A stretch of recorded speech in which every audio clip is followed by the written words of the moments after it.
Quand on se sent perdu, on a tendance à aller chercher dans nos racines pour essayer de retrouver des bases auxquelles on peut s'accrocher. Et c'est exactement ce qu'a fait Arnaud Rioux, mon invité aujourd'hui.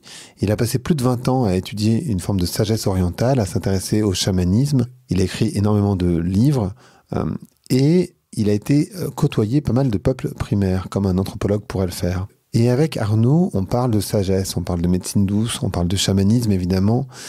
C'est une conversation qui devrait vous aider, qui devrait vous rassurer, j'espère. Je vous laisse l'écouter. Allez, Vlan, c'est parti.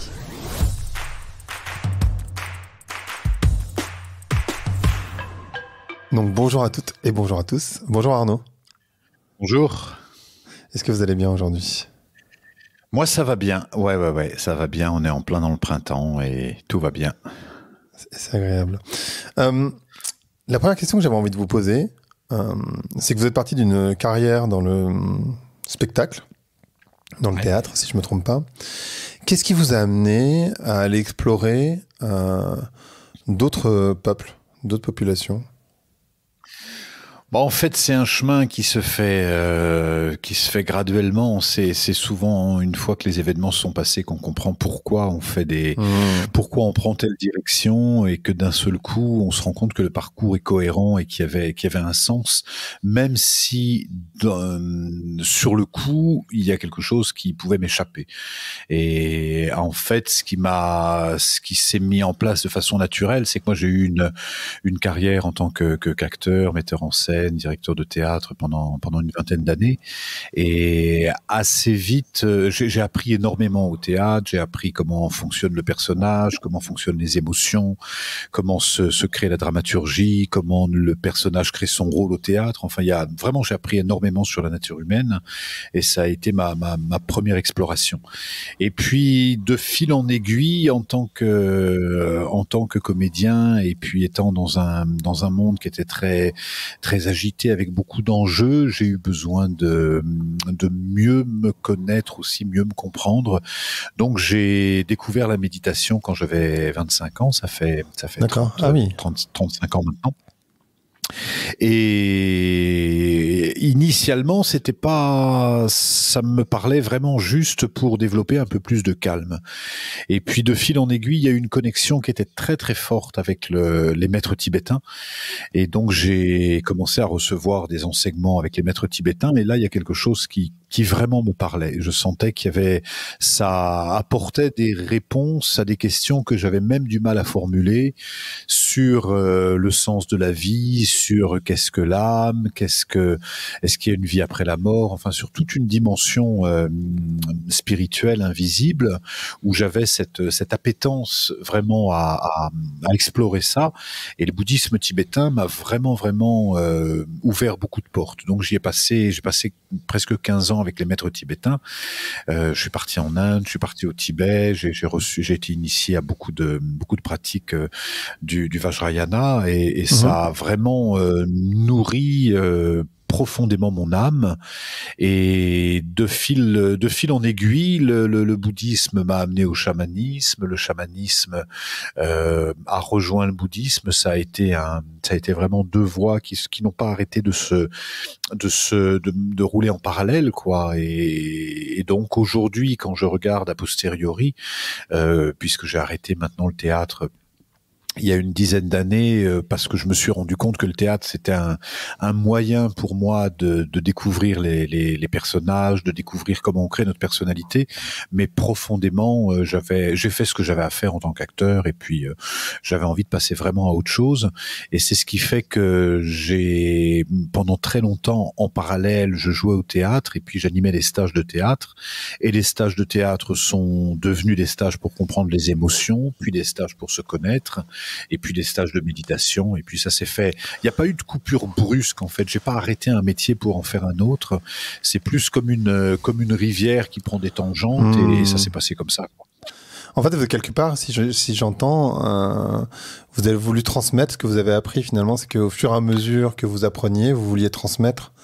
Parce que ça vous faisait du bien, j'imagine, dans votre métier de comédien. Clairement, à l'époque. Ça répondait à, si je remets les choses dans leur contexte, je me posais beaucoup de questions, j'étais pas heureux, j'étais plutôt en souffrance quand j'avais 25 ans, et d'un seul coup, j'ai eu beaucoup de réponses aux questions que je me posais, et ça a ouvert beaucoup les perspectives. Et donc, naturellement, quand j'avais autour de moi, que ce soit des amis ou des gens, par le biais des ateliers théâtre, qui me posaient des questions, je me rendais compte à quel point le bouddhisme me nourrissait, puisque c'est pas une religion qui nous demande de croire en un Dieu aveuglément, c'est vraiment nous poser des questions et nous aider à répondre à des questions avec des lois spirituelles qui sont très très pragmatiques, la loi de causalité, comprendre que chaque cause produit un effet, la loi d'interdépendance, réaliser à quel point on est tous connectés les uns aux autres. Et au fur et à mesure, je réalisais que tout ce qui m'arrivait, c'était le fruit d'une attitude passée. Et donc, ça m'a amené à réajuster mon attitude et à incarner une attitude plus respectueuse, plus alignée, plus cohérente, d'être un humain plus responsable, plus doux, plus ouvert. Et petit à petit, naturellement, ça m'a donné envie de transmettre. Et donc, ça s'est fait vraiment naturellement. J'ai commencé à animer des stages. Moi, j'avais à peine 30 ans quand j'ai commencé à animer des stages. Et puis, ça s'est vite bien passé. Et puis, les gens qui venaient en stage me demandaient, est-ce que tu reçois en individuel? Donc, j'ai ouvert un cabinet et puis j'ai commencé à recevoir en individuel. J'ai reçu pendant 20 ans en individuel. Et puis, un jour, je me suis dit, tiens, finalement, ce que je dis, je pourrais l'écrire. Donc j'ai écrit un premier livre en 2006 qui s'appelait Jouer le rôle de sa vie. Et voilà, là je suis en train de commencer le 16e livre sans me rendre compte à quel point ça s'écrit tout seul maintenant. C'est incroyable. Et alors, je vais poser une question peut-être bête, mais moi, je crois qu'il n'y a pas de question idiote, donc du coup, je me permets. Ce que vous avez trouvé dans la religion bouddhiste, vous l'aviez pas trouvé dans la religion catholique, par exemple. Enfin, je sais pas de quelle confession vous êtes d'ailleurs, mais à l'origine, je veux dire, en France, on est dans une culture plutôt catholique. Bien sûr. Moi, je suis baptisé, j'ai fait mon catéchisme, j'ai fait ma première communion, et oui, ça me nourrissait à un endroit. Ça me nourrissait dans une relation. Dans le bouddhisme tibétain, on parle de la prise de refuge. C'est le moment où vraiment on prend refuge dans ce qu'on appelle les trois joyaux, le Bouddha, le Dharma et la Sangha, qui est le Bouddha, l'assemblée des pratiquants et l'enseignement sacré. Et quand on prend refuge, c'est comme si on était en CDI avec l'univers. D'un seul coup, il y a quelque chose qui lâche. Et ça, je l'ai senti simplement quand j'ai fait ma communion ou quand j'ai fait dans la religion catholique. Mais par contre, dans l'enseignement, il y avait quelque chose qui était très didactique. Moi, d'une part, je me considère comme quelqu'un de libre. J'aime pas qu'on me dise ce que j'ai à faire. J'aime bien explorer, j'aime bien comprendre. Et puis, j'aime bien pouvoir m'adresser directement. Les chamans disent des fois que les prêtres rentrent dans une église et nous parlent de Dieu, et que les chamans rentrent dans le tipi et parlent avec Dieu. C'est très très différent. C'est-à-dire qu'il y a une interaction directe. Et moi, j'ai jamais aimé les intermédiaires. J'aime bien pouvoir m'adresser directement, et c'est possible. C'est ce que nous apprend le bouddhisme. Le bouddhisme nous enseigne à entretenir une relation directe avec nos esprits tutélaires, avec nos ancêtres, et c'est une relation sans intermédiaire. C'est-à-dire qu'on a la capacité chacun à nourrir une relation intime avec notre animal de pouvoir, avec nos guides, avec nos esprits tutélaires, avec nos ancêtres. Ce que moi j'avais du mal, je me souviens d'une fois où j'avais, je sais plus, 13-14 ans, et quand le prêtre me disait, tu n'es pas venu me voir pour te confesser, je disais non, je m'adresse directement à Jésus. Et ça avait été très très mal pris, en disant mais quelle arrogance tu as de croire que tu peux te passer d'un prêtre. Et si j'ai écrit quelques années plus tard Réveiller le chaman qui est en vous, c'est justement pour accompagner chacun à développer son autonomie. Moi, je suis pour accompagner chacun à développer son autonomie spirituelle, matérielle, énergétique, physique. Voilà, quand on est libre, on a envie que les gens autour de nous le soient. C'est juste un prolongement naturel.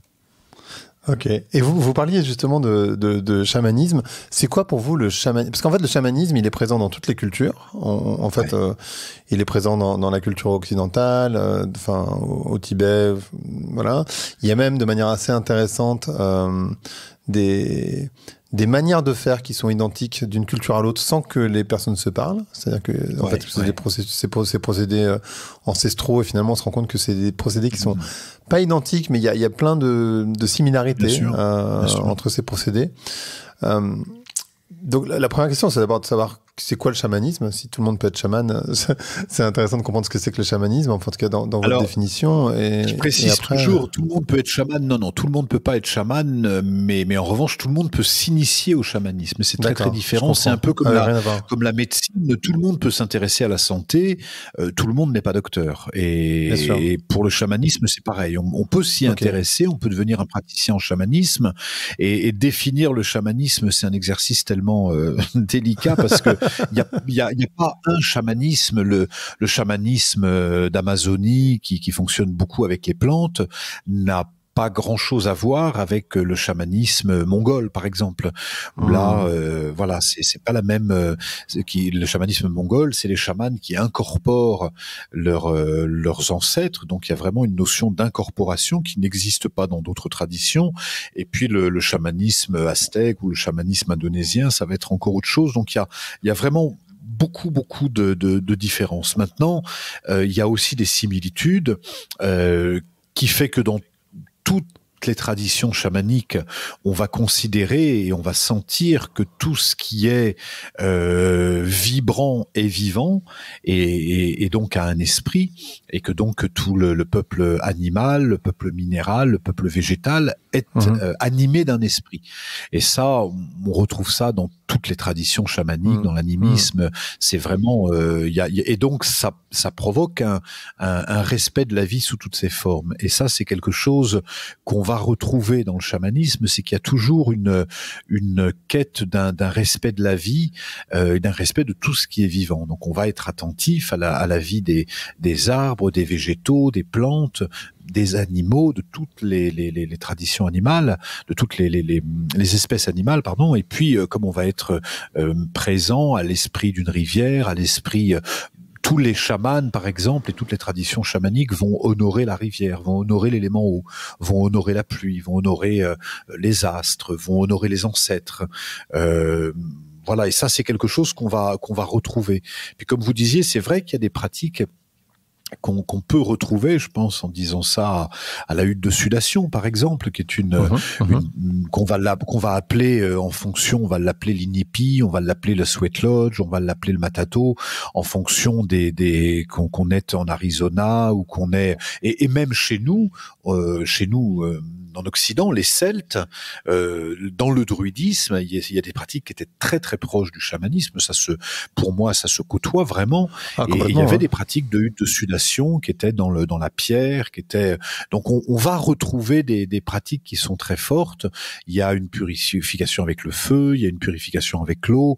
Donc après la représentation des mondes, par exemple, va changer dans certains l'essentiel des traditions chamaniques. On parle des mondes d'en haut, des mondes d'en bas et des mondes du milieu. Les mondes d'en haut et les mondes d'en bas étant des mondes qui sont pas soumis à la temporalité, donc c'est vraiment des esprits éveillés qui ne sont plus dans la dualité de ici, ailleurs, avant, après, c'est bien, c'est mal, ils sont plus du tout. C'est vraiment des esprits éveillés, que ce soit des animaux totems, des esprits d'ancêtres. Et puis les mondes du milieu, c'est les mondes dans lesquels nous sommes en tant qu'êtres incarnés. Voilà, ça c'est une représentation du monde qui est à peu près traditionnel à toutes les formes de chamanisme. Mais en Mongolie, par exemple, c'est beaucoup plus nuancé. Il y a les esprits de l'eau qui sont très importants. Il y a les esprits les esprits de l'air qui sont très importants. Il y a les esprits des ancêtres. Donc c'est pas la même cosmogonie, mais si je regarde, on pourrait dire, pour moi, ce ne sont que des mots qu'on utilise pour définir quelque chose qu'on perçoit. Si je regarde dans le christianisme, on va dire que Marie est la mère du Christ, bien sûr, mais c'est notre mère à tous. Chez les Tibétains, on va parler de Tara, qui est la mère de tous les Bouddhas. Et donc, c'est l'élément féminin, maternant, je me souviens d'un lama tibétain qui enseignait sur Tara, qui est la mère de tous les Bouddhas. Et donc, il disait, voilà, c'est la mère de tous les Bouddhas. Puis il y avait une femme disciple qui était chrétienne qui disait, mais si c'est la mère de tous les Bouddhas, est-ce que c'est la mère de Marie? Alors le lama disait, bah oui, bien sûr, Tara est la mère de Marie, c'est la mère de tous les Bouddhas. Ah, donc c'est la grand-mère de Jésus. Il disait non, c'est la mère de Jésus. Donc c'est juste une histoire de représentation. Chez nous, en Occident, on va visualiser les saints tels qu'on a vu nos ancêtres. Là où chez les Tibétains, on va les visualiser autrement. Mais ce sont que des formes d'énergie pure à qui on va donner une couleur, à qui on va donner en fonction des endroits, quoi. Et puis ce sont des croyances, naturellement, ce sont des croyances qui sont liées à toute une histoire. Enfin, il y a énormément de choses derrière. Il y a une chose que j'ai remarqué sur votre compte Instagram en particulier, qui fait que je me suis hyper intéressé à vous, c'est les photos de ces peuples que je trouve magnifiques en réalité. Et justement, vous parliez tout à l'heure des différents peuples que vous avez pu être amenés à aller voir. J'ai une vraie question autour de ce que vous avez pu retenir. En fait, c'est vrai que nous, on arrive souvent occidentaux, européens, avec une vision quasiment post-coloniale, c'est-à-dire nous, notre mode de vie est sans doute meilleur et vous devriez faire ci, vous devriez faire ça, parce que quand même, ça serait mieux. Et on se rend compte que, par exemple, on peut considérer qu'un rite ou un autre rite, il est pas recevable, mais il est pas bien, parce que dans notre culture, c'est pas la bonne chose à faire. Bien sûr. Là, il y a plusieurs questions. J'en ai plein des questions, mais la première, c'est comment on fait pour se débarrasser de cette culture post-coloniale quand on va voir ces peuples-là, c'est-à-dire arriver avec simplicité et puis beaucoup d'humilité finalement. Et puis après, ce que vous avez appris, mais je veux bien qu'on commence par la posture quand on va voir ces personnes. Ça demande de développer le discernement, ça demande de développer l'objectivité. C'est certain que même dans l'appellation, on parle des peuples civilisés. Enfin, c'est vraiment une déformation du langage. Et on va dire, ah bah oui, mais non, les autochtones d'Amazonie ils sont pas civilisés, ils savent pas se tenir à table. Donc, quand nous, occidentaux, on dit une culture civilisée, on entend une civilisation comme la nôtre. Un petit peu comme un oiseau regarderait un poisson en se disant lui il est pas civilisé, il n'arrive pas à monter à la branche. Bah oui, c'est pas la même culture, mais il a une même intelligence, l'intelligence de savoir s'adapter à son environnement. Et ça, c'est très important pour moi d'avoir ce regard-là. Le poisson sait nager parce qu'il vit dans l'eau et donc il sait s'adapter à son environnement. L'oiseau, il sait s'adapter à son environnement. Et ça, ce sont deux espèces aussi intelligentes l'une que l'autre. Et les humains sont l'une des espèces, parmi les 500 000, il y a à peu près 500 000 espèces animales, les humains sont l'une de ces espèces. Et alors, après, on pourrait regarder qu'est-ce qu'on appelle l'intelligence. Mais pour être très simple, l'intelligence, pour moi, c'est déjà une capacité à savoir s'adapter à son environnement. Et si on regarde les êtres humains modernes, on ne sait pas s'adapter à notre environnement, puisque la preuve, on est capable de le détruire en quelques décennies, on est capable de scier la branche sur laquelle on est assise, parce que on ne sait pas utiliser nos ressources, on les utilise à court terme, on n'a aucune visibilité, on est capable de polluer les océans. Aujourd'hui, on sait en 2022 qu'il y a exactement autant de plastique que de poissons dans les océans au niveau biomasse. C'est hallucinant. On a éliminé à peu près la moitié de tous les mammifères en 40 ans. On a exterminé 90% des vers de terre de la Terre. Donc, on a déjà, c'est important de regarder ça, on n'a pas cette intelligence simplement de survie. On a peut-être la capacité à faire des mathématiques poussées, à inventer des appareils très perfectionnés qui nous permettent de communiquer là à distance. C'est vrai qu'on a une forme d'intelligence, mais cette forme d'intelligence n'est pas l'intelligence. Et donc, quand on découvre les peuples premiers, la première chose, c'est de s'intéresser à quelle est leur forme d'intelligence, quelle est leur forme et on se rend compte qu'il y a une connaissance de leur environnement qui dépasse, je pense en disant ça à mes amis d'Amazonie, qui ont une connaissance du monde végétal qui est hallucinante. C'est-à-dire qu'ils ont une connaissance de tous les végétaux, quel végétal utiliser pour une migraine, pour un mal à l'estomac, pour un problème de peau, comment la faire chauffer, enfin il y a une connaissance du monde végétal qui est juste hallucinante, et une connaissance du minéral et une connaissance animale. Ils ont cette capacité, avec cette capacité à vivre en paix, et je crois que on peut, pour moi, mesurer l'intelligence d'une civilisation à sa capacité déjà à vivre entre elles, simplement ça. Et si on regarde, nous, on ne sait plus vivre ensemble. On est opposés, on passe notre temps à se battre, à nourrir des guerres, à nourrir des conflits, des exclusions, donc on a vraiment beaucoup de mal à simplement vivre ensemble paisiblement. Et ça, même pas pour des raisons de survie. Dans la savane, quand on va au Kenya, les girafes vivent avec les lions, qui vivent avec les gnous, qui vivent avec les antilopes et les léopards. Mais chacun, c'est pas toujours tout rose. Les uns et les autres se bouffent, et les uns et les autres se défendent et se protègent. Mais en revanche, chacun est conscient de la nécessité de vivre avec le tout, et c'est ce qui fait que ça continue à vivre de façon équilibrée dans le monde animal, par exemple. Il n'y a pas une espèce qui se dit on va tout coloniser pour être les seuls.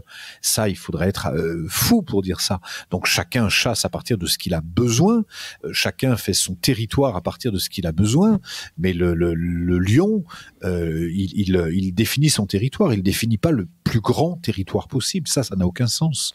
Et quand on rentre dans je veux avoir le plus grand territoire possible, je veux être le plus riche possible, on n'est plus dans la raison. Parce que le bouddhisme, justement, nous apprend la loi d'interdépendance, qui fait que si jamais j'élimine mon voisin, j'ai besoin de lui.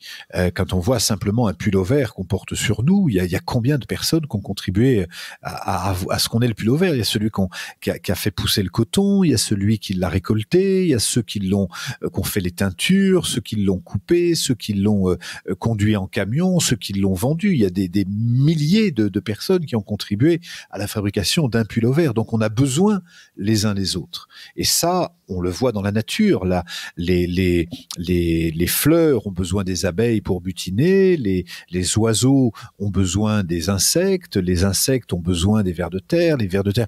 Il y a un écosystème qui est intelligent et qui a compris qu'ils ont besoin les uns des autres. Et donc il y a un équilibre. Et chez nous, humains occidentaux, on n'est pas dans cet équilibre. On est dans un monde fou. On est vraiment dans un monde fou. C'est-à-dire un monde où, 5% de la population gagne autant que les 95% qui restent. C'est un déséquilibre. Et donc un déséquilibre, on en paye tous les frais. Parce que par la loi de causalité, si on fait souffrir notre voisin, il y a un moment donné, il va s'en prendre à nous et il va vouloir nous casser la figure. C'est juste naturel, quoi. Donc on n'a pas cette sagesse-là dans le monde moderne, déjà de faire preuve de pragmatisme, de faire preuve de bon sens, en se disant mais comment je peux pas seulement me maintenir, on est dans une civilisation très très égotique, comment je peux avoir comment je peux être le premier, comment je peux être le plus joli, le plus beau, le plus riche, mais ça c'est complètement égotique. La question c'est comment je peux survivre et comment mes enfants et les enfants de mes petits-enfants pourront survivre. Ça c'est une question civilisée mais qui nous manque un peu. C'est pour ça que les chamans souvent nous appellent les petits-enfants de la terre, parce qu'ils se disent vous êtes capables non seulement de détruire vos ressources, comme vous êtes intelligent, vous êtes capable de mesurer à quelle vitesse vous détruisez les ressources, et quand vous avez fait ce calcul, vous accélérez. Et donc, oui, il y a une folie, hein, c'est vraiment la folie hein, chez nous. Et d'ailleurs, comment ils envisagent cette folie? Parce qu'effectivement, je crois que enfin, notre société moderne a perdu pied. Enfin, je pense qu'on peut tous se mettre d'accord pour dire ça. On pourrait, j'aime bien j'aime bien. C'est toujours intéressant cette réponse qui est que oui, mais tu comprends, l'humain il est prédateur, c'est sa nature profonde de vouloir toujours plus, etc. Mais en fait, c'est pas vrai. C'est pas la nature profonde de l'humain et c'est pas la nature profonde. C'est la nature égotique. Ça n'a rien à voir. C'est ça. Parce qu'en fait, vous l'avez prouvé, c'est-à-dire que un lion, il va pas dégommer toutes ses proies parce qu'il peut le faire. Tout simplement, il va se limiter parce qu'il sait que s'il dégomme toutes les proies, au bout d'un moment, il n'aura plus rien à manger. Il prend ce dont il a besoin. Exactement. Et si on regarde sur la Terre, il y a de quoi nourrir l'humanité. Il n'y a aucun problème avec ça. Un pépin de pomme, ça donne 15 tonnes de pommes. Donc on a de quoi nourrir l'humanité.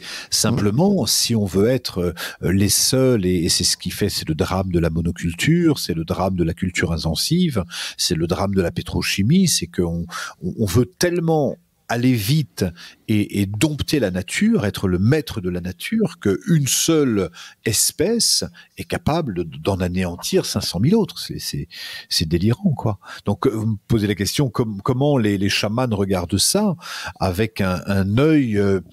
bien sûr, toujours positif, mais quand même profondément inquiet, parce que les chamans sont les chamans et les peuples premiers sont les gardiens de la terre. Il y a 95% de la forêt qui est habitée par 5% des populations.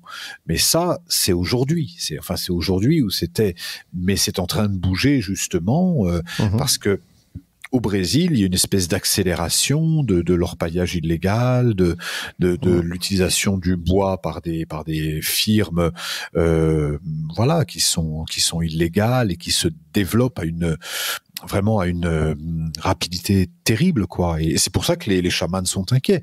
Qu'au Brésil, les chamans ont du mal maintenant à vivre le long de la rivière parce que les fleuves sont de plus en plus pollués par tous les hydrocarbures, mais tous les rejets de mercure, de titane, etc. Il y a énormément de pollution dû à l'orpaillage illégal et à l'abattage des arbres industriels. Et donc, ça remet en question une population qui sont les gardiens de sagesse, qui sont les gardiens de la terre.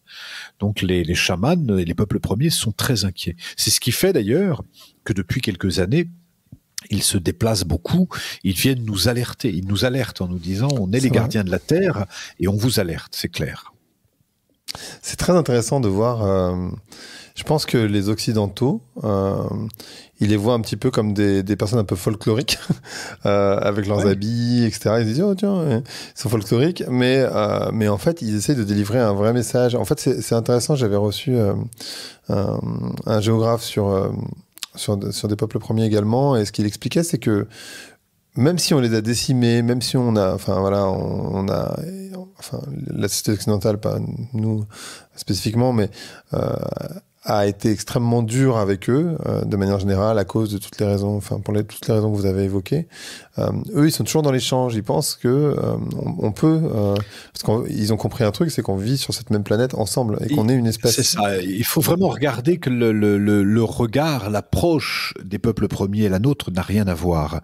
Nous, on est dans une civilisation individualiste où celui qui réussit, c'est celui qui réussit mieux que les autres. Pour les peuples premiers, tous les peuples premiers fonctionnent avec la même vision, c'est ensemble.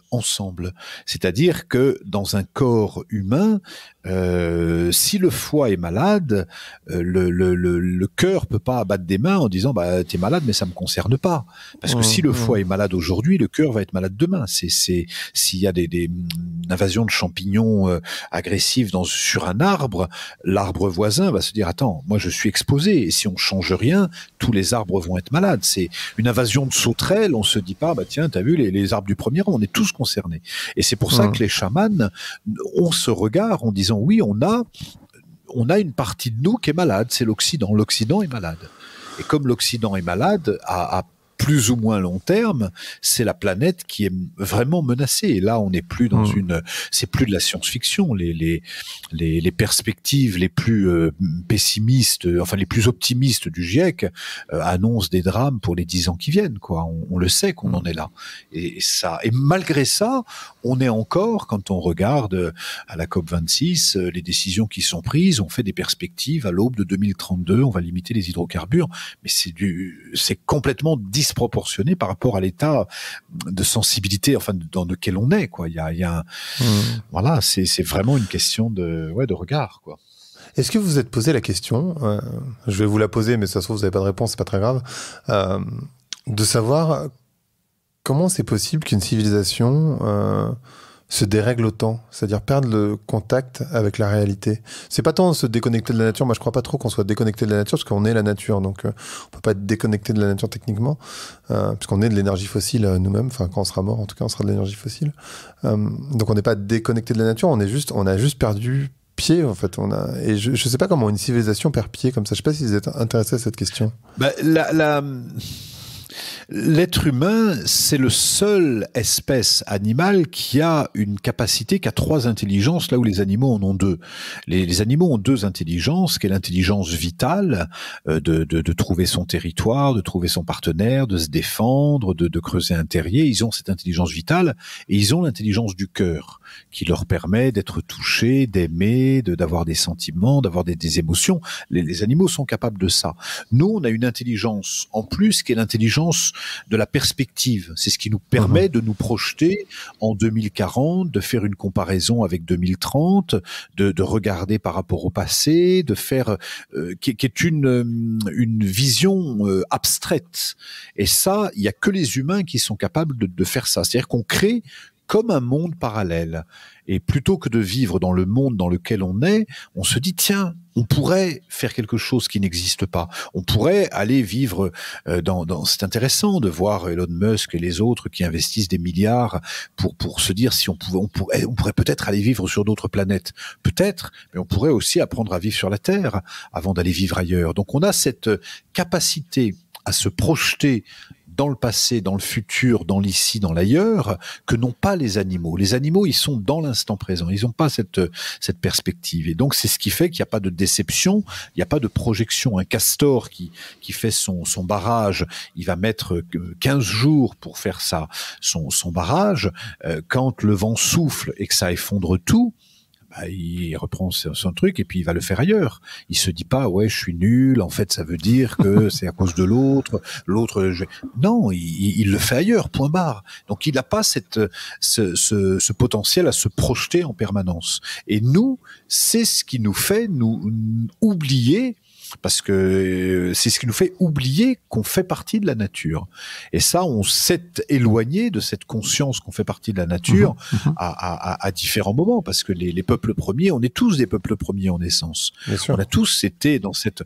Et puis, il y a eu des différents passages dans l'évolution de l'homme, du paléolithique au néolithique, quand on a commencé à se protéger de l'environnement, dans tout l'avènement de la Bible, où d'un seul coup, on a commencé à voir les dieux et les déesses au-dessus de la cité plutôt que de les voir dans notre cœur et dans la forêt.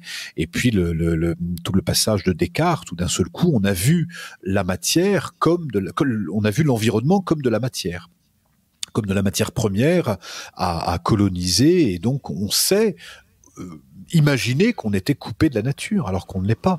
Mais on finit par ne plus sentir la nature. On la regarde comme étant quelque chose d'extérieur à nous. Alors que la nature est composée des 5 éléments, la terre, le feu, l'air, l'eau, l'espace, comme nous sommes composés, nous, des 5 éléments. On a en nous on a de l'or, de l'argent dans notre corps, on a du magnésium, on a tout ce qu'on trouve dans la terre, on le trouve en nous.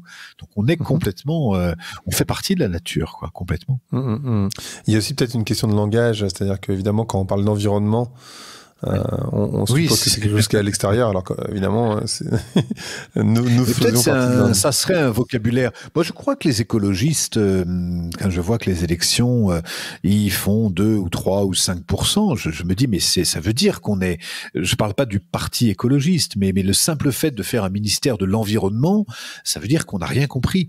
Parce que, on dit, on va faire un ministère de l'environnement, comme ça, on va prendre soin de la forêt. Et puis, à un moment donné, il y a une crise, on se dit, bah oui, mais là, il y a une réalité écologique. Donc, il faut, on arrête les énergies fossiles parce qu'il y a une réalité écologique. Et puis ensuite, on se dit, ah oui, mais non, on peut pas supprimer ça parce qu'il y a une réalité économique. Et donc, on va mettre des gens au chômage si on arrête ça. Mais c'est notre façon à nous de travailler en silo. Ça, c'est vraiment le monde moderne qui travaille en silo.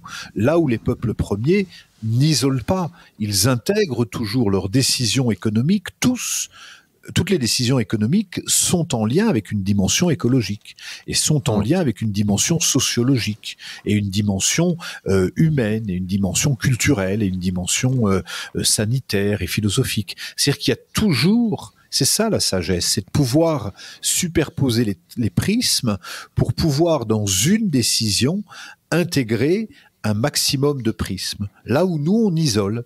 C'est-à-dire quand il y a une crise financière, par exemple, on se dit là il faut relancer la croissance. Donc on va relancer la croissance coûte que coûte. Et puis après on va se rendre compte que on a complètement anéanti les forêts, donc on va absolument faire une économie. Mais tout ça, c'est comme si on agit comme ça parce qu'on se sent coupé de la nature. Si on était plus en lien avec la nature, on prendrait naturellement. Voilà, quand on intègre ça avec sagesse, on n'est pas forcément contre la chimie, on est contre l'abus de chimie. On n'est pas contre le fait d'être... Moi, je suis végétarien, mais je veux pas que tout le monde devienne végétarien. Ceux qui veulent manger de la viande, ils mangent de la viande. Mais par contre, c'est important d'être conscient que si on mange tous de la viande 5 fois par jour, on va contribuer à la déforestation en Amazonie. Parce que l'Amazonie, pourquoi on déforeste l'Amazonie? C'est pour créer des champs de soja pour nourrir le bétail dans des élevages industriels. Donc, quand on a cette conscience-là, on pourrait se dire, OK, allez, on mange tous de la viande 4 fois par jour, qu'on va payer le moins cher possible. Et donc, on choisit de la déforestation. Et c'est pour ça que les chamans nous invitent, comme les bouddhistes, nous invitent à développer le discernement, à développer l'observation, à développer cette forme de sagesse, de lien de causalité, de façon à ce que quand on fait un choix, il y a une expérience qui avait été faite dans un supermarché, c'était très très intéressant parce que les gens faisaient goûter, il y avait une caméra cachée qui faisait ça, et puis ils faisaient goûter du comment on appelle ça, du pâté ou du jambon, des petits carrés comme ça. Les gens disaient, c'est bon, vous en voulez? Oui. Alors il prenait un petit cochon et puis il le mettait dans une fausse marmite en le faisant. Je disais non, le tuez pas. Mais si vous voulez manger du jambon, il faut tuer le cochon. Ah ben non, je veux pas. C'est Einstein qui disait si les gens voyaient les animaux qu'ils tuent, tout le monde deviendrait végétarien. Mais nous, on refuse de voir. Et la conscience, ça passe par accepter de voir. On a besoin de se dire, moi, je veux je sais pas quoi, je veux manger de la viande tous les jours. Ça contribue à ça. Si je veux porter un collier en or, ça contribue à l'orpaillage illégal, etc. C'est ça, développer la conscience et le lien de causalité et d'interdépendance. D'ailleurs, utiliser le mot viande, c'est aussi le mettre à distance de l'animal. C'est ça. C'est ça qui est intéressant. Alors que, et c'est pas que les peuples premiers mangent pas de viande, parce qu'en réalité, ils en mangent aussi. Non.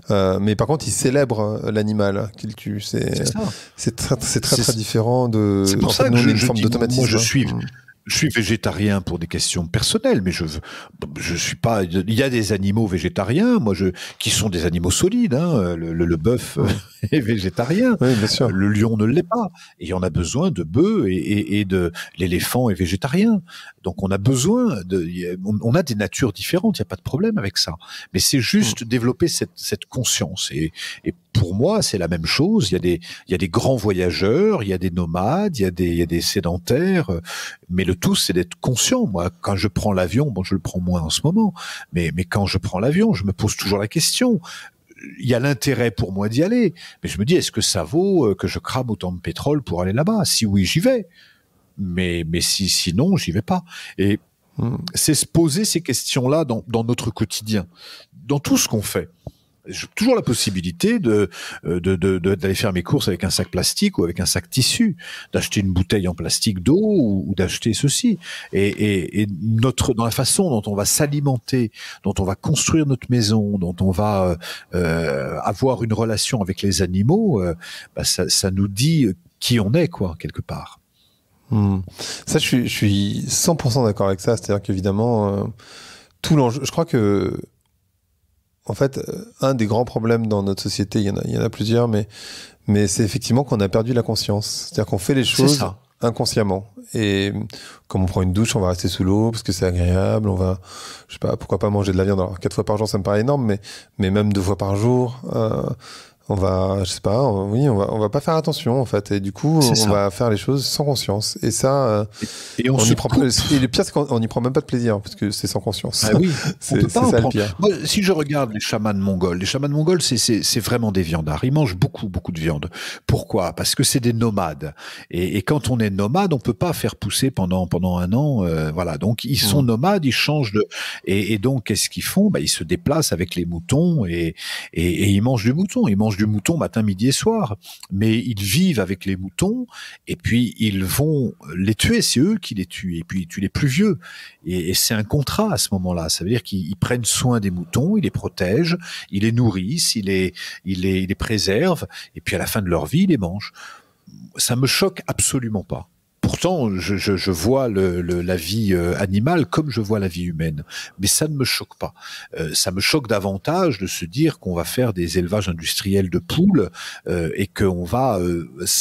Et d'ailleurs, les chamans mongols les Mongols plutôt sont souvent choqués quand je leur dis que les Français mangent du veau, parce que pour eux c'est inconcevable. Ils me disent mais pourquoi vous mangez les bébés? Pourquoi vous mangez pas plutôt les vieux?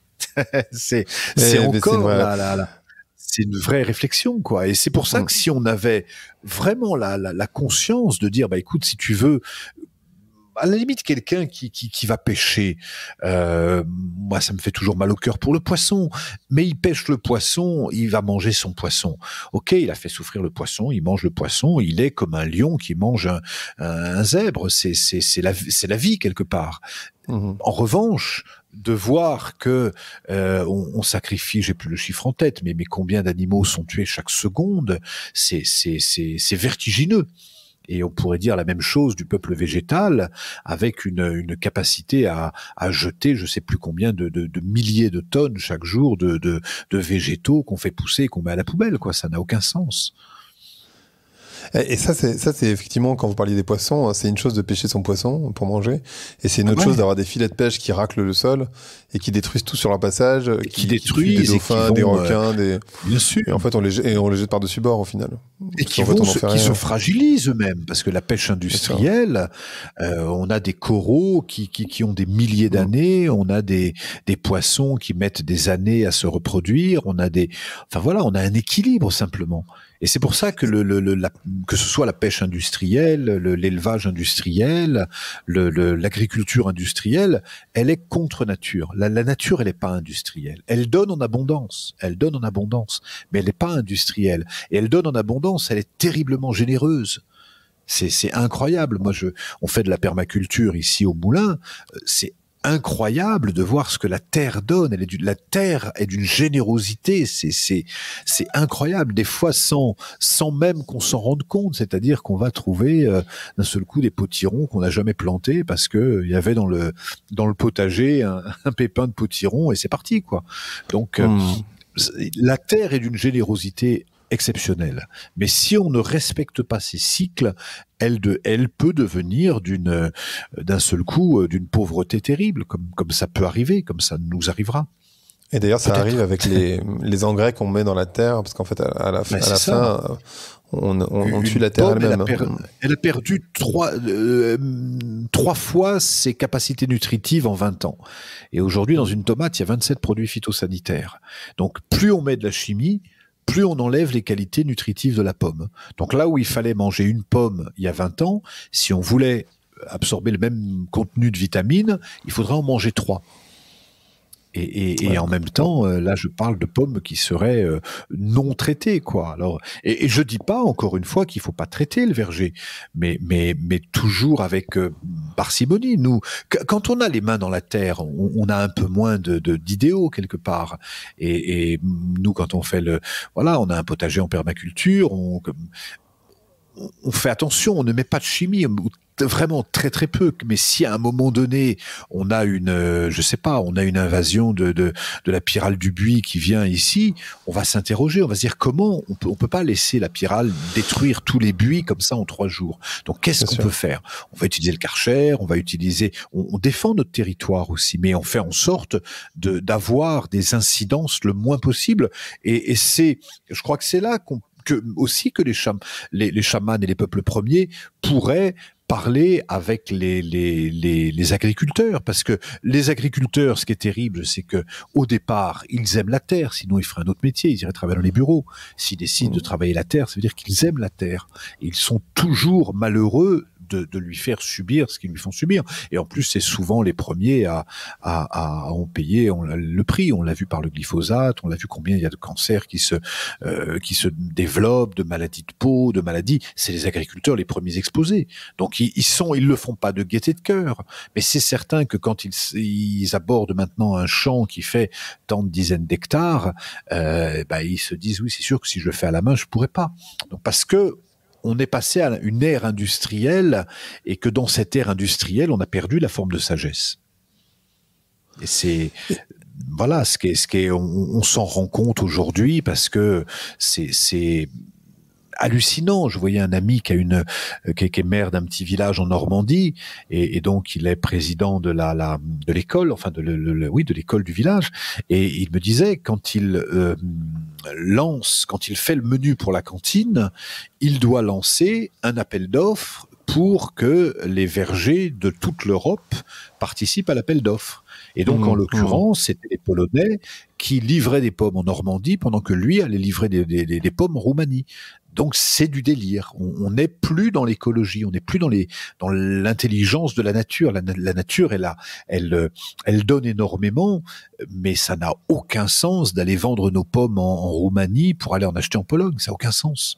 C'est que des questions de bon sens. Hein. C'est vraiment et on a besoin. Des fois, on a besoin d'un choc un peu pour reprendre ce bon sens, se dire mais on délire complètement. On a des habitudes qui sont terriblement toxiques.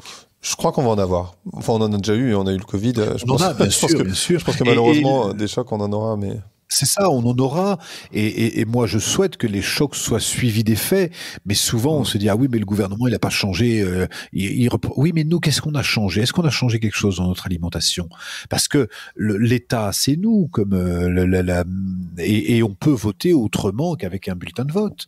On peut voter avec notre porte-monnaie, en choisissant d'aller plutôt voir le producteur local plutôt que d'aller acheter des melons de Charente qui viennent du Maroc. J'ai rien contre le Maroc, j'adore le Maroc, je vais chaque année, mais il n'empêche que il y a quelque chose qui est délirant avec ça. C'est quoi est-ce qu'il y a des messages particuliers que ces peuples premiers vous ont délivrés, qui sont particulièrement beaux et que vous avez envie de partager? Ce qui nous apporte, c'est leur vision sur le monde qui aide à se dire la planète est une belle planète. Ils sont pas aigris. Ils nous disent la planète est belle et nous on est beau. Si vous me disiez les photos sur Instagram elles sont belles parce que les peuples premiers se mettent en beauté. Quand il y a une cérémonie, que ce soit en Amazonie, que ce soit dans les tribus de Bornéo, ils se font beaux avec ce qu'ils trouvent, avec des maquillages, avec des tenues. Ils se mettent en beauté, pas pour se dire je suis plus beau que le voisin, pour rendre hommage à la terre. Ils sont comme le pan qui fait la roue. Et comme tous les animaux, quand on voit les animaux qui font la cour, c'est magnifique. Même un canard qui n'a pas particulièrement de dégaine, il va faire la cour. C'est très très beau quand il fait la cour. Donc tous les animaux sont capables de se mettre sur leur beauté pour honorer leur règne. Et nous, quand on se met sur notre beauté, souvent, pas toujours, mais c'est souvent pour s'honorer soi-même, ce moi différemment de toi. Non, on pourrait se mettre plus sur notre beauté pour rendre hommage à l'humanité, et ça ferait du bien de voir les gens bien habillés, bien maquillés, mais dans cette écologie-là encore. Complètement. Est-ce qu'il y a d'autres messages qui vous ont touché dans ce qu'ils ont partagé avec vous? Enfin, j'imagine. La joie, parce que la joie, ça s'entretient.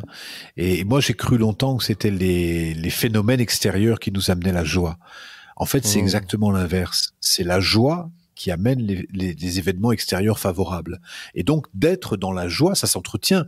En Amazonie, ils parlent de la jiboya, c'est vraiment la danse de la joie. On va révéler la joie en nous pour retrouver la confiance et pour retrouver l'élan, l'entrain d'œuvrer qu'on a souvent perdu, quoi. C'est hyper intéressant. Vous avez vu d'autres... parce que c'est vrai qu'aller trouver la joie en soi, je pense qu'il y a beaucoup de gens chez qui ça va résonner nécessairement. Donc il y a la danse, qui est une manière de le faire, j'imagine. Est-ce que vous avez d'autres manières de l'envisager, ou est-ce que vous avez des conseils, c'est un grand mot, mais en tout cas... Dans toutes les traditions, il y a la danse, il y a le chant, toujours. D'accord. Et puis il y a l'art d'une façon générale, le dessin, mais là aussi c'est pas le dessin pour dire regarde bien comme je dessine. D'ailleurs on peut dessiner à plusieurs, on décore, mais on utilise nos facultés. L'être humain a des facultés quand même, c'est incroyable ce qu'on est capable de faire par rapport dans notre potentiel. On a un potentiel hallucinant. On a la capacité de faire pousser un potager, on a la capacité de danser le rock, on a la capacité de marcher sur les mains, on a la capacité de jeûner, on a la capacité d'embrasser, de faire des bouquets de fleurs. C'est hallucinant ce qu'on a c'est vertigineux ce qu'on a comme potentiel. Mais ce potentiel, on ne l'utilise pas malheureusement toujours à bon escient. On l'utilise pas pour célébrer la beauté de notre humanité. Et c'est ça qui est aujourd'hui attendu par l'humanité, c'est que nous célébrions la beauté de notre humanité. Est-ce que ça implique pas de modifier notre rapport au bonheur et notre rapport surtout à la réussite? Qu'est-ce que c'est que la réussite? Ça demande de distinguer qu'est-ce que c'est réussir. Est-ce que c'est réussir dans la vie ou est-ce que c'est réussir sa vie? Et souvent, on a voulu nous faire croire que quelqu'un qui a réussi, c'est quelqu'un qui a réussi dans la vie. On va se dire, oh, regarde, il a réussi quand même. T'as vu, il a monté tous les barreaux de l'échelle. Aujourd'hui, il est directeur d'une entreprise. Il a réussi. Mais il a réussi. Il a vu son compte en banque. Il a un chalet en Suisse. Il a une grosse voiture. Il a réussi. Non, il a réussi dans la vie. Il a réussi dans sa carrière. Mais on sait que tous, un linceul n'a pas de poche et que de toute façon, à la fin de notre vie, quand on va partir, c'est là qu'on va se dire, est-ce que j'ai réussi? C'est-à-dire, est-ce que j'ai aimé? Est-ce que je suis dans le cœur? Est-ce que je suis dans l'amour? Est-ce que je suis dans la confiance? Ou est-ce que j'ai encore plus peur et que je veux pas lâcher mes biens? Puisque dans les lois qu'apporte le bouddhisme, la première loi, la première vérité incommensurable et incontournable, c'est le fait de l'impermanence. On est sur un passage court sur la Terre. C'est le Dalai Lama qui dit les êtres humains vivent comme s'ils n'allaient jamais mourir, puis meurent comme s'ils n'avaient jamais vécu. De toute façon, il y a une certitude, c'est qu'on va tous quitter cette terre à un moment ou à un autre. Et l'autre certitude, c'est qu'on ne sait pas quand. Voilà. Quand on a posé ça, ça peut déjà nous dire, ok, alors qu'est-ce que je peux mettre en œuvre pour aller dans cette urgence de vivre? De se dire que de toute façon, autant, puisque la mort peut venir à n'importe quel moment, autant se dire aujourd'hui c'est peut-être le dernier jour de ma vie, et donc œuvrer vraiment pour aller me connecter au meilleur. Et le meilleur, c'est l'amour, c'est la joie, s'il ne nous restait qu'une journée à vivre, qu'est-ce qu'on ferait? Et là, c'est une vraie question que je pose aux auditeurs. Si c'était la dernière journée, qu'est-ce que vous feriez? Et si vous vous dites, attends, je changerai ça, n'attendez pas, mettez-le en place dès aujourd'hui. Et quand vous tenez ce genre de discours, est-ce qu'on vous rétorque pas, justement, et vous en parliez tout à l'heure, oui, mais il y a une réalité économique, j'ai un prêt, j'ai un appartement qu'il faut que je paye, j'ai, je sais pas, une voiture, enfin, peu importe, mais la vie, gagner sa vie d'ailleurs. La vie qu'on s'est créée. C'est-à-dire, nous sommes créés cette vie. Nous sommes créés d'avoir une voiture, et on est nous-mêmes souverains par rapport à ça. On a tous le choix de vivre dans un ermitage ou dans un palais. Mais dans un cas comme dans l'autre, il faudra se donner les moyens et en payer les frais. Mais quel que soit si notre idéal, c'est de se dire, on voit chaque année des gens qui sont partis de rien dans la matière, qui sont arrivés très haut dans la matière. Voilà, ils ont atteint leur objectif. C'était leur truc de se dire, je veux arriver à ça. Donc on a tous cette capacité. On peut décider d'avoir des enfants ou de ne pas en avoir. On peut décider de vivre à la campagne ou à la ville. Et chaque décision qu'on prend, elle implique des responsabilités. Et c'est important de prendre ses responsabilités. Moi, j'ai fait le choix, par exemple, j'ai été nomade pendant très longtemps. Aujourd'hui, j'ai fait le choix de me poser et de créer un centre d'accueil, de méditation, de ressourcement, de stage, etc. en Bourgogne. Donc, j'ai investi énormément. J'ai emprunté aux banques, j'ai investi énormément.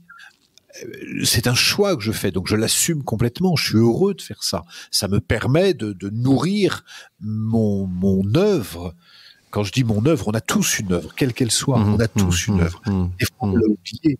Et notre œuvre, c'est quand on prend conscience que c'est une œuvre, déjà, ça change. C'est plus un travail, c'est plus un truc qu'il faut faire, qu'on doit faire. C'est qu'est-ce qu'on choisit de faire. Et à ce moment-là, bah oui, j'ai fait le choix de créer un lieu d'accueil. Bah, ça me demande d'investir, ça me demande de faire des travaux, ça me demande d'y investir et d'y consacrer une énergie énorme. Mais c'est un choix que je fais. C'est pas un truc qu'il faut faire. C'est très très différent. Ouais, et ça sort un peu d'ailleurs de cette idée de gagner sa vie, parce qu'en fait gagner sa vie, ça veut dire que vous l'avez déjà perdu par définition. Mais notre vie, on l'a gagnée à la naissance déjà. On n'a pas besoin de gagner sa vie, on a gagné notre vie. On peut gagner un salaire pour honorer notre œuvre, et même ça. Moi, je suis très attentif aux mots que j'emploie parce qu'on crée notre réalité avec ces mots. Donc, je suis très attentif. Moi, je ne travaille pas, par exemple, j'œuvre. Je travaille pas. Il y a rien. Travail, ça me va pas. Ça vient du latin tripalium. C'est le tabouret qui était utilisé au Moyen-Âge pour la torture, le tripalium. Donc, dès qu'on va travailler, il faut bien travailler pour gagner sa vie. On donne on engramme des mémoires dans l'inconscient plutôt que de se dire on œuvre pour contribuer à rendre ce monde meilleur. Chacun fait sa part avec son talent. Et chacun a un talent et chacun est bienvenu. Hyper beau. Merci beaucoup Arnaud. Ce podcast s'appelle Vlan, donc je voudrais savoir à quoi vous voulez ouvrir et où claquer la porte. Eh ben peut-être claquer la porte à ce vieux monde qui est obsolète.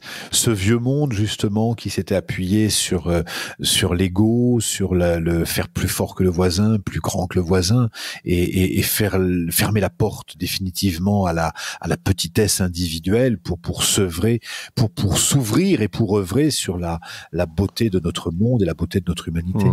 Ouais, complètement. Je vois totalement. De toute façon, ce monde moderne, il est un peu en train de s'éteindre. Hein. Je pense que dans les 10 années à venir, on est en train de basculer dans. Je suis très content. Je le raccroche pas. On dit toujours vivement qu'on retrouve comme avant. Moi, je veux pas revenir comme avant. Ah bah moi, certainement pas. Je pense que cette société, elle est pas terrible. Elle a plein de bons côtés. Hein. Et aux personnes qui me disent souvent, j'arrive pas à m'adapter à cette société. Hein, j'ai toujours cette phrase qui me revient. Si on n'arrive pas à s'adapter à cette société, c'est qu'on est venu sur la Terre pour en créer une qui nous corresponde. Pas mal. Merci beaucoup Arnaud. Avec plaisir. Merci d'avoir écouté Vlan. Si vous avez aimé l'émission, n'hésitez pas à mettre des étoiles sur vos plateformes de podcast préférées. Vous pouvez aussi partager l'épisode sur vos réseaux sociaux, Instagram Stories, Facebook, LinkedIn, où vous voulez. Je suis Grégory Pouy. Vous pouvez me retrouver sur l'intégralité des plateformes sous le nom Greg from Paris. Si vous avez des idées pour des invités, si vous avez des commentaires, n'hésitez surtout pas à m'envoyer un message. Allez, merci et à bientôt.